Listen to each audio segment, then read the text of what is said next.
Hello વિદ્યાર્થી મિત્રો, સ્વાગત છે તમારું અમારા યુટ્યુબ ચેનલ નોબલ એકેડમીમાં। આજે આપણે સ્ટાર્ટ કરીશું આપણા જે સિરીઝ સ્ટાર્ટ કરી હતી ધોરણ 12 ના ચેપ્ટર નંબર 1 આંકડાશાસ્ત્ર સબ્જેક્ટનું ચેપ્ટર નંબર 1 સૂચક આંકનું સોલ્યુશન। ઓકે, આ વિડિયોનાથી પહેલા સ્વાધ્યાય 1.1 1.2 અને 1.3 ત્રણેય સ્વાધ્યાયનું સંપૂર્ણ સોલ્યુશન ગણતરીની સાથે અમારા ચેનલ પર મોકલી દેવામાં આવે છે। તેને જરૂરથી જોઈ લેજો અને તેનું લાઈક કરીને પોતાના વિદ્યાર્થી મિત્રો સાથે શેર કરવા ન ભૂલતા। જો તમે પ્રથમ વખત અમારા ચેનલ પર આવ્યા હોય તો વિદ્યાર્થી મિત્રો ચેનલને સબસ્ક્રાઇબ કરો, કારણ કે આ ચેનલ ઉપર તમને આખા આંકડાશાસ્ત્રના ભાગ 1 ભાગ 2 દરેક ચેપ્ટરનું સોલ્યુશન મળી જવાનું છે। ચાલો સ્ટાર્ટ કરીએ આપણે સ્વાધ્યાય 1.4 નું સોલ્યુશન। હવે પ્રશ્ન નંબર 3 તો આપેલ છે નીચેની માહિતી પરથી કુલ ખર્ચની રીત। હવે બીજી રીત આવી ગઈ। કુલ ખર્ચની રીત 2015 માટેનો જીવન નિર્વાહ ખર્ચનો સૂચકાંક ગણો। તમારે સૂચકાંક ગણવાનું છે કઈ રીતથી? કુલ ખર્ચની રીતથી। તો તમને ખબર હોવી જોઈએ કુલ ખર્ચની રીતમાં તમારે P0 Q0 અને P1 અને Q1 પ્રમાણે બે સૂત્રો આપેલ છે। તો આપણે અહીં આ માહિતી પરથી સૌપ્રથમ એ જોવાનું છે તો કયા સૂત્રનો આપણે ઉપયોગ કરીશું।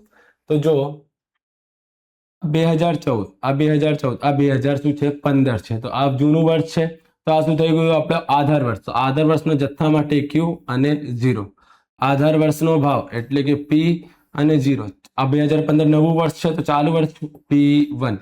તો આપણને P1 Q1 આપેલ નથી। શું આપેલ છે? P0 અને Q1। તો આપણે કયા સૂત્રનો ઉપયોગ કરીશું? 1000 વાળા સૂત્ર એટલે કે સિગ્મા P1 Q0 ભાગ્યા સિગ્મા P0 Q0 ગુણ્યા 100। ઓકે વિદ્યાર્થી મિત્રો, આ પ્રમાણે તમને ખબર પડી ગઈ હશે કયા સૂત્ર ક્યારે ઉપયોગ કરવું।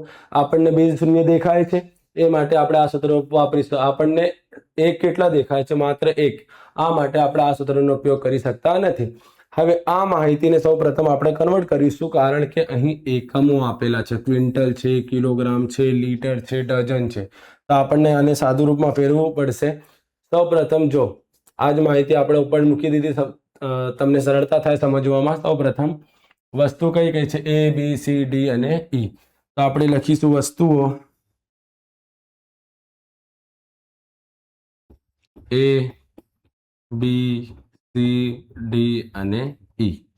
એકમ લખવું છે, પરંતુ એમને સૌપ્રથમ તમને એમની સાથે જે સંખ્યાઓ છે એને શું કરવું પડશે? તમને હટાવવું પડશે। તમને ખ્યાલ હશે આનાથી પહેલી વિડીયોમાં 1.3 જ્યારે એકમવાળા સમ આવ્યો તમને એકમો સમજાયા હશે મેં કે ક્વિન્ટલ કેટલું કિલોગ્રામ થાય છે વિદ્યાર્થી મિત્રો? તો 100 કિલોગ્રામ। 1 ક્વિન્ટલ બરાબર કેટલું થાય છે? 100 કિલોગ્રામ થાય છે।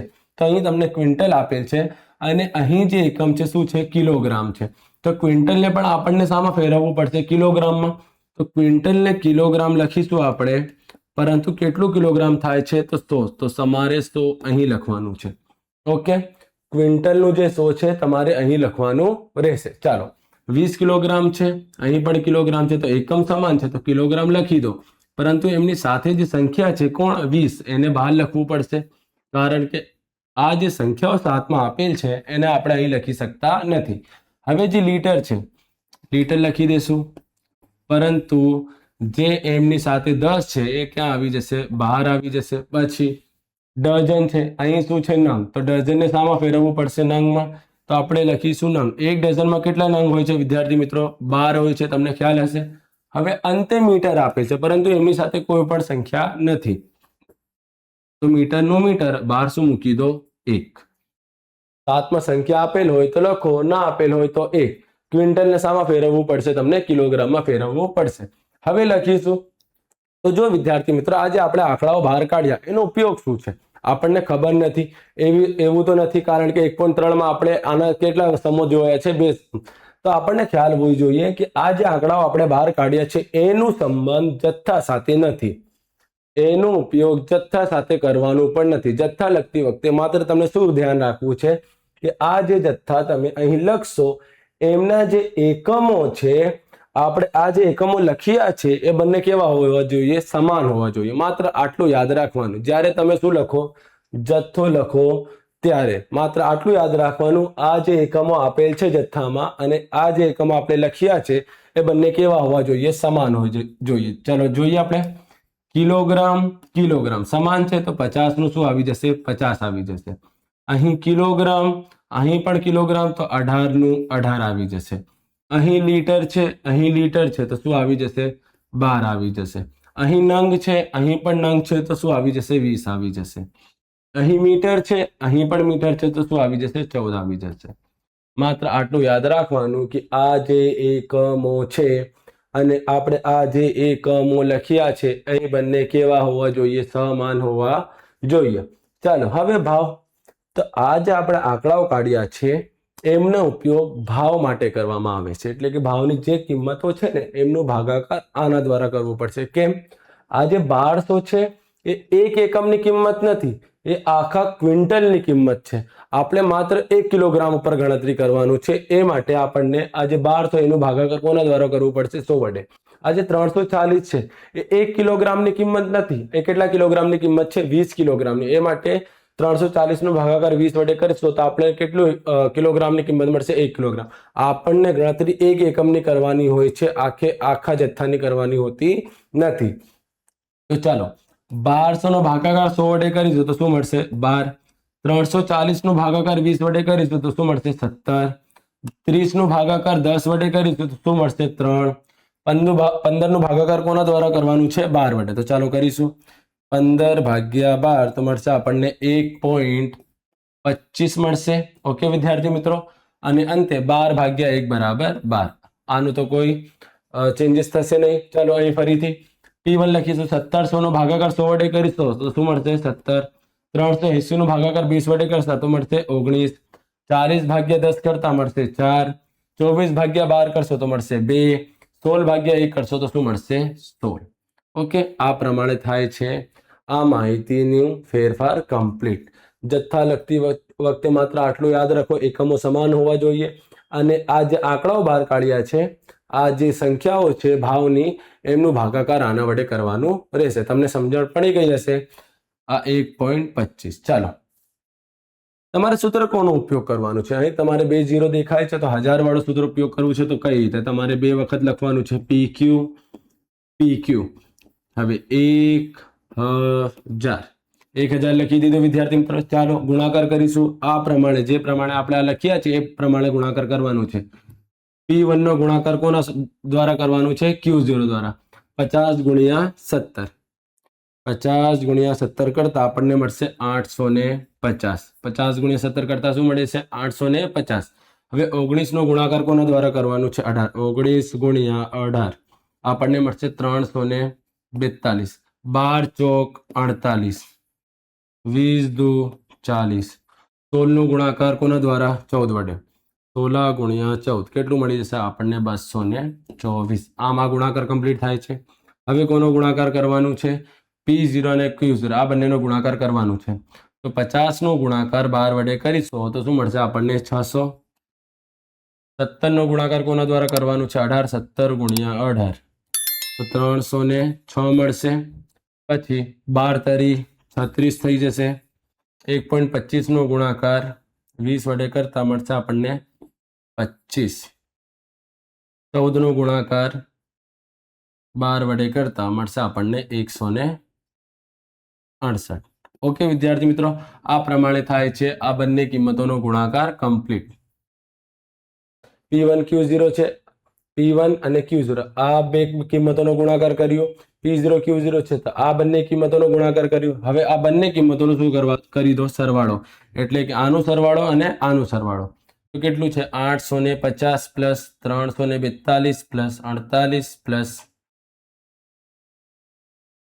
40 પ્લસ 224 કેટલું થઈ જશે? સિગ્મા P1 Q0 બરાબર 1504. કેટલું થઈ જશે? 1504. હવે P0 અને Q0 માટે 600 પ્લસ 306 પ્લસ 36 પ્લસ 25 પ્લસ 168 કેટલું થઈ જાય? 1135. સિગ્મા P0 Q0 બરાબર 1135. ઓકે વિદ્યાર્થી મિત્રો, અહીં થાય છે સરવાળો કમ્પ્લીટ. ચાલો ગણતરી કરવા માટે તમારે સૂત્ર લખવું પડશે. શું? કુલ ખર્ચની રીતે જીવન નિર્વાહ ખર્ચનો સૂચકાંક. કુલ ખર્ચની રીતે જીવન નિર્વાહ ખર્ચનો સૂચકાંક શું આવશે? સૂત્ર સિગ્મા પીક્યુ સિગ્મા પીક્યુ 1000 ગુણ્યા 100. ચાલો આપણી પાસે બંને કિંમતો આવી ગયા છે, જોઈએ આપણે તો 1504 ભાગ્યા 1135, 1504 ભાગ્યા 1135 ગુણ્યા 100. ચાલો ગણતરી કરીશું આપણે. 1504 ભાગ્યા 1135 ગુણ્યા 100 મળશે આપણને 132.51. આ થઈ જશે તમારું આન્સર. હવે આનું અર્થઘટન કરવાનું છે, તો અર્થઘટન માટે શું લખીશું આપણે? આધાર વર્ષની સરખામણીમાં ચાલુ વર્ષમાં આપણને 132.51 માંથી 100 બાદ કરવાનું છે. 100 ને તો આપણને શું મળશે? 100 બાદ કરશા 32.51% વધારો થયો છે. કમ્પ્લીટ.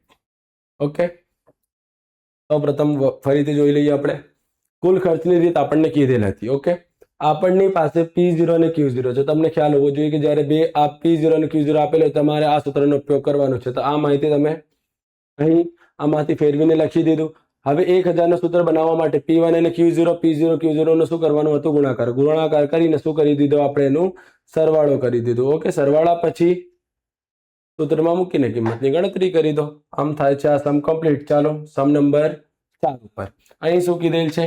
નીચેની માહિતી આધારે ઉત્પાદનનો સામાન્ય સૂચકાંક. માત્ર સામાન્ય સૂચકાંક કીધેલ છે, પરંતુ અહીં કુલ ખર્ચની રીત કે જીવન નિર્વાહ ખર્ચનો સૂચકાંક કીધેલ નથી, માત્ર સામાન્ય સૂચકાંક કીધેલ છે. તો અહીં જો આપણને આપેલ શું છે? ભાર એટલે શું આપેલ છે? W આપેલ છે. ભારનો અર્થ શું થાય છે? W. સૂચકાંક એટલે શું? તો કે I. તો ભારનો અર્થ થાય છે W અને સૂચકાંકનો અર્થ શું થાય છે? I થાય છે. તો IW ની રીત થઈ ગઈ. તો આને સૌપ્રથમ આપણે કોષ્ટકમાં લખી દેશું આ પ્રમાણે. ભાર એટલે કે W, સૂચકાંક એટલે કે I. સામાન્ય સૂચકાંક માટે તમને I અને W નું શું કરવું પડશે? ગુણાકાર કરવું પડશે.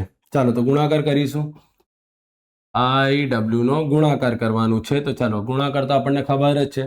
220 નો ગુણાકાર કોના દ્વારા કરવાનું છે? 15 વડે. કરતા શું મળશે? 3300. આ પ્રમાણે બધાનો ગુણાકાર કરીશું. 225 ગુણ્યા 23 મળશે 5175. 190 નો ગુણાકાર કોના દ્વારા કરશું? 15 વડે. 190 નો ગુણાકાર 15 વડે કરતા આપણને મળશે 2850.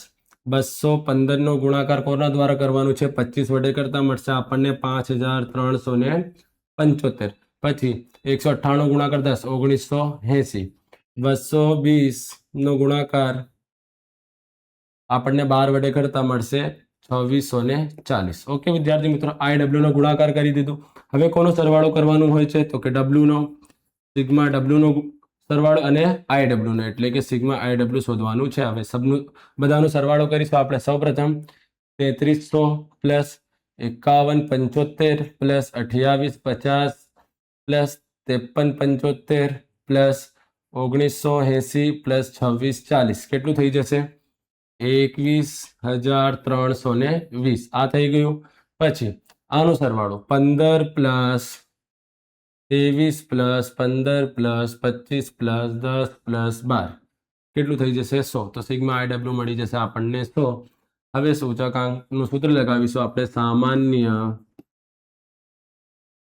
સૂચકાંક સૂત્ર શું આવશે? સિગ્મા IW ભાગ્યા સિગ્મા W. સિગ્મા IW માટે શું લખીશું આપણે? 21320 ભાગાકાર કોના દ્વારા 100 વડે કરતા આપણને મળી જશે 213.20. આ થાય છે આપણું સમ કમ્પ્લીટ. સૌથી સરળ સમ હતું વિદ્યાર્થી મિત્રો. તમને ભાર આપેલ છે, I આપેલ છે, એને કોષ્ટકમાં લખીને બંનેનો ગુણાકાર કરો, આનો સરવાળો કરો, આનો સરવાળો કરો, પછી સૂત્રમાં મૂકીને ભાગાકાર કરી દો. 213.20 આપણો આન્સર કમ્પ્લીટ થાય છે. ચલો પ્રશ્ન નંબર 5 ઉપર આ સમ છે લાસ્ટ આપણો 1.4 નું. એ પછી આપણે સેક્શન, વિદ્યાર્થી મિત્રો આપણે સેક્શનનું પણ સોલ્યુશન જોઈશું. સેક્શન સી, ડી, ઈ, એફ દરેકનું સોલ્યુશન અહીં મળશે, માત્ર સ્વાધ્યાયનું નહીં હો વિદ્યાર્થી મિત્રો. તો પોતાના વિદ્યાર્થી મિત્રોને શેર કરજો કે અહીં સેક્શનનું પણ સોલ્યુશન થાય છે. સેક્શન સી ના પણ દાખલા, ડી ના પણ દાખલા, ઈ ના દાખલા, એફ ના દાખલા, દરેક દાખલાઓનું સોલ્યુશન આ જ પ્રમાણે ગણતરીની સાથે તમને મળી જશે અહીં. ઓકે વિદ્યાર્થી મિત્રો, ચાલો નંબર 5 ઉપર શું કીધેલ છે? એક વિસ્તારમાં કામદાર વર્ગ માટે કાપડના સમૂહના ખર્ચની વિગત નીચે પ્રમાણે છે. તો કુલ ખર્ચ અને કૌટુંબિક બજેટની રીત, કાપડના સમૂહનો સૂચકાંક ગણો. તો આપણને બંને રીત કીધેલ છે. કુલ ખર્ચથી પણ ગણતરી કરવાની છે અને કૌટુંબિક અંદાજપત્ર માટે પણ. કુલ ખર્ચ માટે આપણને પી અને ક્યુ જોવું પડશે, શું આપેલ છે, અને કૌટુંબિક અંદાજપત્ર માટે શું જોવું છે? આઈ અને ડબલ્યુ. તો આઈ અને ડબલ્યુ તો આપેલ નથી, તો આપણને ખબર છે આઈ નું પણ સૂત્ર આપણને ખબર છે P1 ભાગ્યા P0 ગુણ્યા 100. ડબલ્યુ નું સૂત્ર આપણને ખબર છે P0 ગુણ્યા Q0. આપણને એ જોવું છે કે કુલ ખર્ચમાં કયા સૂત્રનો ઉપયોગ થશે. જો આ આધાર વર્ષ છે કારણ કે 2014 નવું વર્ષ છે, આ જૂનું વર્ષ છે. તો Q0 ભાવ છે P0, ભાવ છે P1 કારણ કે આધાર વર્ષનું છે. તો આપણી પાસે P0 અને Q0 છે. તો ખબર પડી ગઈ કયા સૂત્રનો ઉપયોગ થશે? 1000 વાળા સૂત્રનો ઉપયોગ થશે વિદ્યાર્થી મિત્રો.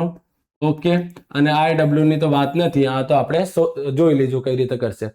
આપણને આ ખબર પડી ગઈ કુલ ખર્ચમાં કયા સૂત્રનો ઉપયોગ કરવાનો છે? 1000 નો. હવે આ બધી કિંમતોને આપણે કોષ્ટકમાં લખી દઈશું આ પ્રમાણે. ચાલો સૌપ્રથમ શું લખેલ છે અહીં જો 1000 વાળા સૂત્રની ગણતરી કરવાની છે. તો PQ 1000 લખેલ તમને દેખાય જ છે વિદ્યાર્થી મિત્રો. પરંતુ સાહેબ ડબલ્યુ ઉપર કેમ લખ્યું છે? તો આપણને ખ્યાલ હોવો જોઈએ આ જે P1 Q0 P0 Q0 છે એ તો આપણે કુલ ખર્ચ માટે શોધી રહ્યા છે, પરંતુ આપણે કૌટુંબિક અંદાજપત્ર માટે શું શોધવાનું છે? ડબલ્યુ શોધવાનું છે. તો ડબલ્યુ નું સૂત્ર શું છે? એ છે P0 અને Q0. તેમની માટે અલગથી કોલમ બનાવવાની કોઈ પણ જરૂર નથી, કારણ કે P0 Q0 લખશો તો આપણે કુલ ખર્ચમાં વાપરી શકીએ છીએ. એ જ આપણું શું થઈ જશે? ડબલ્યુ પણ થઈ જશે, કારણ કે ડબલ્યુ નું સૂત્ર આ જ છે P0 અને Q0. માત્ર આપણને શું શોધવાનું છે? વધારાનું I, જેનું સૂત્ર શું થાય છે? P1 ભાગ્યા P0 ગુણ્યા 100. બંને રીતથી દાખલા કરવા માટે તમારે અલગ અલગ કોષ્ટક બનાવવાની જરૂર નથી. જો તમારે સૂચકાંક કીધેલ હોય કૌટુંબિક અંદાજપત્રની રીતે, તો IW નું સૂત્ર IW માટે અલગથી કોષ્ટક બનાવવાની જરૂર નથી. અથવા તો જો કુલ ખર્ચ કીધેલ હોય તો તમારે 1000 હોય કે 1101 હોય, એ માટે પણ અલગથી કોષ્ટક બનાવવાની જરૂર નથી. જ્યારે બંને રીત એક સાથે પૂછાયેલ હોય તો બંનેને એક જ કોષ્ટકમાં ગણતરી કરી શકીએ છીએ. માત્ર એમના સૂત્ર જે એ જુદા જુદા કરીને લખવાનું રહેશે. ચાલો તો કરીશું આપણે. સૌપ્રથમ P1 અને Q0 ની ગણતરી કરીશું આપણે. P1 અને Q0 તો 400 ગુણ્યા 5 તો શું થઈ જશે? 2000. 100 ગુણ્યા 8 શું થઈ જશે? 800. 38 ગુણ્યા 20 760. 23.80 ગુણ્યા 15 23.80 ગુણ્યા 15 કેટલું મળી જશે આપણને? 357. આ થઈ ગયું. હવે કોનો ગુણાકાર? P0 અને Q0. 300 ગુણ્યા 5 1500. 70 ગુણ્યા 8 560. 32.40 ગુણ્યા 20 32.40 ગુણ્યા 20 648. પછી 20.90 ગુણ્યા 15 20.90 ગુણ્યા 15 મળશે આપણને 313.5. આ જ થઈ જશે આપણું ડબલ્યુ, આ જ થઈ જશે આપણું P0 અને Q0. હવે આપણને શું શોધવાનું છે? I માટે P1 ભાગ્યા P0 ગુણ્યા 100. તો P1 ભાગ્યા P0 એટલે કે 400 ભાગ્યા 300 ગુણ્યા 100 તો આપણને મળશે 133.33. પછી 100 ભાગ્યા 70 ગુણ્યા 100 તો મળશે આપણને 142.86. પછી 38 ના ભાગાકારમાં 32.40 મૂકી ગુણાકાર કોના દ્વારા કરવાનો છે? 100 વડે. મળશે 117.28.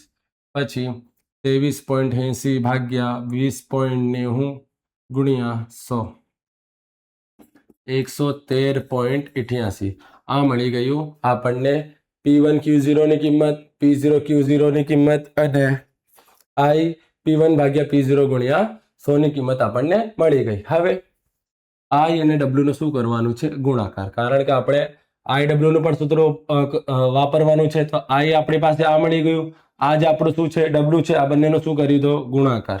તો ગુણાકાર કરીશું આપણે. તો જો ગુણાકાર માટે 1500 નો ગુણાકાર 133.33 વડે કરતા આપણને મળશે 1,99,995.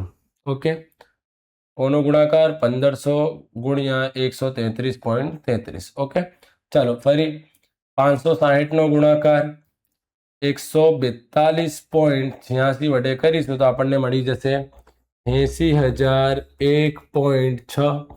ચાલો 648 નો ગુણાકાર 117.28 વડે કરતા આપણને મળશે 75,997.44 અને અંતે 313.5 ગુણ્યા 113.88 કરતા આપણને મળશે 35,701.38.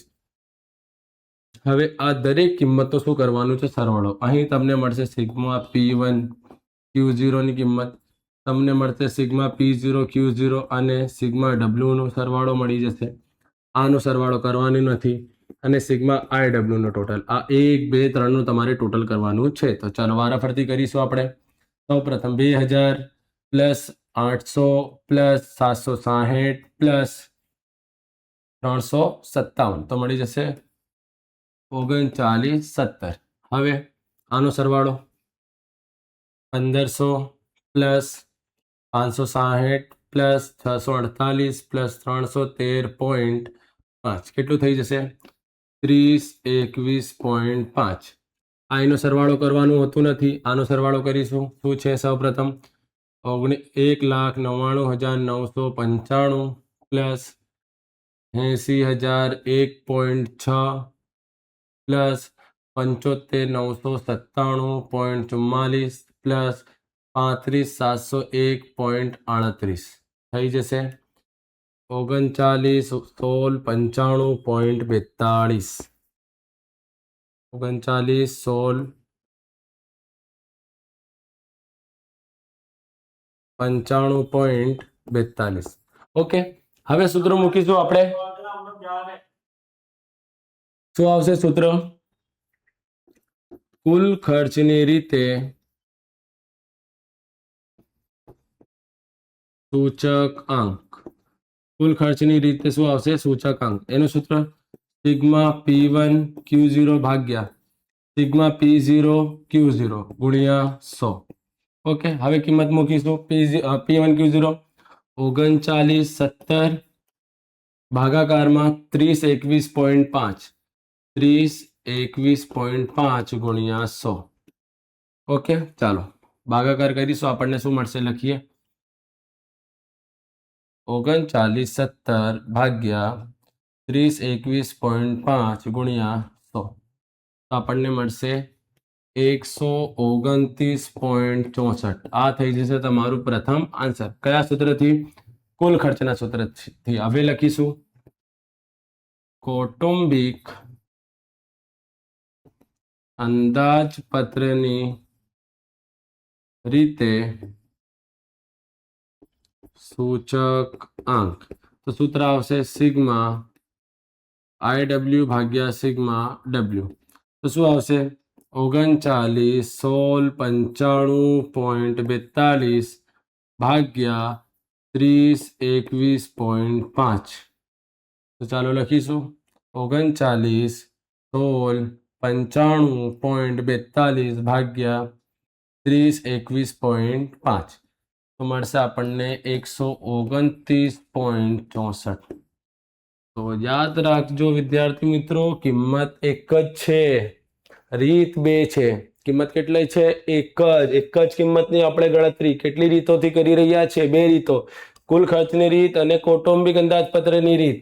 તો કિંમત એક જ હોય તો એનો સૂચકાંક પણ એક જ હોય. તમે એક રીતથી કરો કે 1000 રીતથી કરો, સૂચકાંક જ્યારે પણ તમે કાઢો એક જ કિંમતની બે રીતથી પણ ગણતરી કરશો તો પણ આન્સર સમાન આવશે. કોઈ ત્રીજી રીત તમે ગણતરી કરશો તો પણ આન્સર સમાન જ આવશે. તો યાદ રાખો, જ્યારે તમારે એક જ માહિતીમાં કુલ ખર્ચ પણ કીધેલ હોય અને કૌટુંબિક અંદાજપત્ર પણ કીધેલ હોય તો તમને આટલું ખ્યાલ હોવો જોઈએ કે બંને આન્સર કેવું આવવું જોઈએ? સમાન.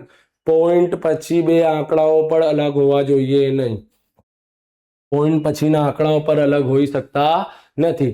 આની સાથે થાય છે આપણું 1.4 નું સોલ્યુશન કમ્પ્લીટ. હવે નેક્સ્ટ આપણે વિડીયોમાં જોઈશું સેક્શનનું સોલ્યુશન, એટલે કે વિભાગ સી, ડી, ઈ અને એફ નું સોલ્યુશન. વિદ્યાર્થી મિત્રો, અમારી આ સિરીઝને સપોર્ટ કરો, પોતાના વિદ્યાર્થી મિત્રો સાથે શેર કરો. ઓકે, ચલો, થેન્ક યુ.